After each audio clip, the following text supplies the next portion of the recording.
Kinokonsidera ng mga otoridad ang paggamit ng floaters sa pagpapalutang ng lumubog na tugboat sa Botolan sa Zambales. Pinangangabahan pa rin ng mga residente ang posibleng pagtagas ng karga nitong 15,000 litro ng diesel, bagamat wala pang bakas ng oil spill sa ngayon. Nakatutok si June Veneracion. Sa gitna ng malalakas na hampas ng alon, pilit na lumangoy ang mga salvage worker na ito para makaligtas sa nagangalit na dagat.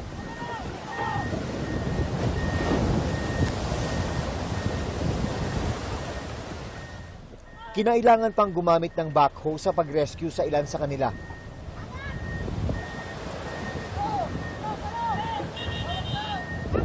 Ang mga salvage worker ang nakuna ng video habang tumatalon sa palubog na MTAG SL Suwal 1 sa Botolan, Zambales kahapon ng umaga. Sa tulong ng mga tauhan ng Coast Guard, ligtas nilang narating ang dalampasigan. Kitang-kita sa kanilang mga muka ang hirap na pinagdaanan.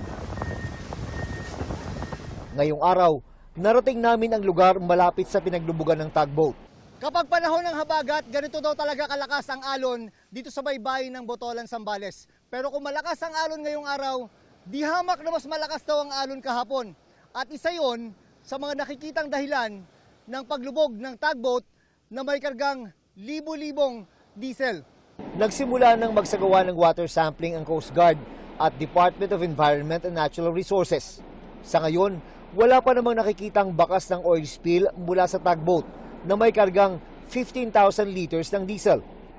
Pero aaraw-arawin daw ang pagsusuri. Kung meron tayong matitrace dito na oil spill, bawal po talagang maligo kasi makakaano po yung sa balat or sa health ng bawat maliligo dito sa dagat nito, sir. Ang mga residente ng Botolan, lalo na yung mga umaasa sa dagat para sa kanilang kabuhayan, hindi maiwasang mangamba. Baka magkaroon ng oil spill, apektado ho kami rito dahil siyempre yung mga isda, yung mga kapitbahay namin dito. Dapat gawin talagang nila yung tanggalin yung lumubog na tugboat. Nandoon talaga ang problema. Sabi ng Coast Guard, hindi naman daw lubhang mapanganib ang diesel na non-persistent oil, umabilis na kumakalat at nag-evaporate kapag na-expose. Di tulad ng ibang langis gaya ng bunker fuel na kumakapal kapag nahahaluan ng tubig at tumatagal sa kapaligiran. Still, we consider that as foreign doon sa dagat and it would create mga untoward siguro sa repercussion doon sa mga naninirahan sa dagat. Kaya prioridad ang pag-alis sa lumubog na tugboat. Kabilang sa mga paraan na kinukonsidera ang pagpapalutang sa tugboat gamit ang mga floater. Maglalagay ang mga eksperto ng inflatable bag o pontoon sa ilalim at gilid ng tugboat. Kapag pinalubuhan ng mga ito, lumilikha ito ng lakas na mag-aangat sa barko patungo sa ibabaw.